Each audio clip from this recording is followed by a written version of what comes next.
प्रश्नावली 5.2 question number 2 है, निम्नलिखित में सही उत्तर चुनिए। हमें क्या करना है, आपके पास क्वेश्चन फर्स्ट है और क्वेश्चन सेकंड है, और क्या करना है, इनमें से जो आपको क्या है सही उत्तर चुनने हैं, यानी इसे सोल्व करना है और सही उत्तर इसके चुनने हैं। तो चलो चलते हैं क्वेश्चन की ओर। क्वेश्चन में क्या कहा है, एपी 10,7,4 ... का 30वां पद है। इसमें पूछ रहा है 30वां पद क्या होगा। तो चलो मैं एक क्वेश्चन पहले का उत्तर क्या लिखूं, 10,7,4 ... क्या लिखना है का कौन सा पद, 30वां पद क्या होगा। ठीक है ना, ये बात हमें बतानी है, और जो भी आएगा वो इसी में से ही होगा आपका आंसर, यानी हमें इसमें से देखना है ऑप्शनल में। अब देखो ए का मान हमें पता है क्या है, प्रथम पद। ए का मान क्या होता है 10, और डी का मान क्या होगा, दूसरे पद में से पहले पद को घटाना है, यानी 7 - 10 बराबर कितना बचेगा, -3। और हमारे पास में अब निकालना क्या है, 30वां पद, यानी कि ए 30 बराबर मैं क्या कर सकता हूं, ए 30 को ए प्लस कितना लिखता हूं, 29D। ठीक है ना, हमें 30वां पद मिल जाएगा।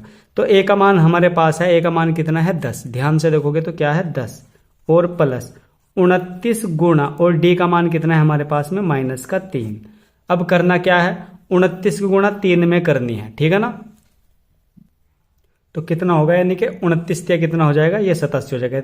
यानी 10 प्लस माइनस माइनस 29 कितना 87, और 87 में से 10 जाके कितना बचेगा, -77। यानी कि 30वां पद हमारा क्या आया है, -77 आया है।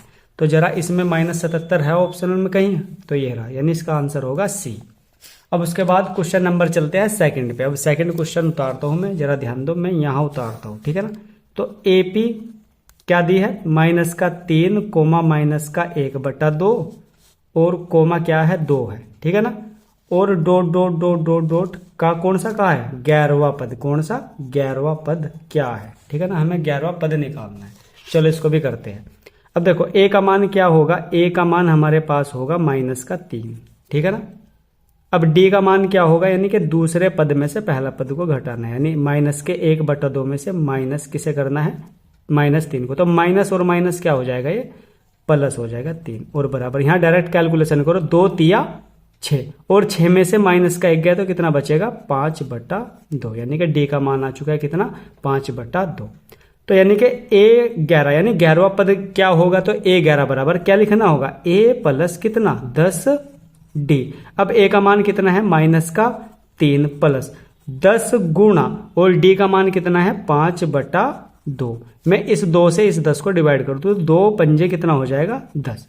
अब -3 जुगा तो ही प्लस 5 पंजे कितना 25, और 25 में से 3 गए कितना बचेगा 22, है नहीं, यानी 11वां पद कितना आया है इसका 22 आया है। तो ऑप्शनल में तो आपको दिया ही होगा 22 कहीं ना कहीं, तो जरा ध्यान दो कहाँ है यहाँ पर, ये रहा देखो। तो आई होप आपको ये ऑप्शनल क्वेश्चन समझ आ गए होंगे। तो जरा वीडियो को कर दो लाइक और चैनल को कर दो सब्सक्राइब, और मिलते हैं अगली वीडियो में वापस, तब तक के लिए बाय।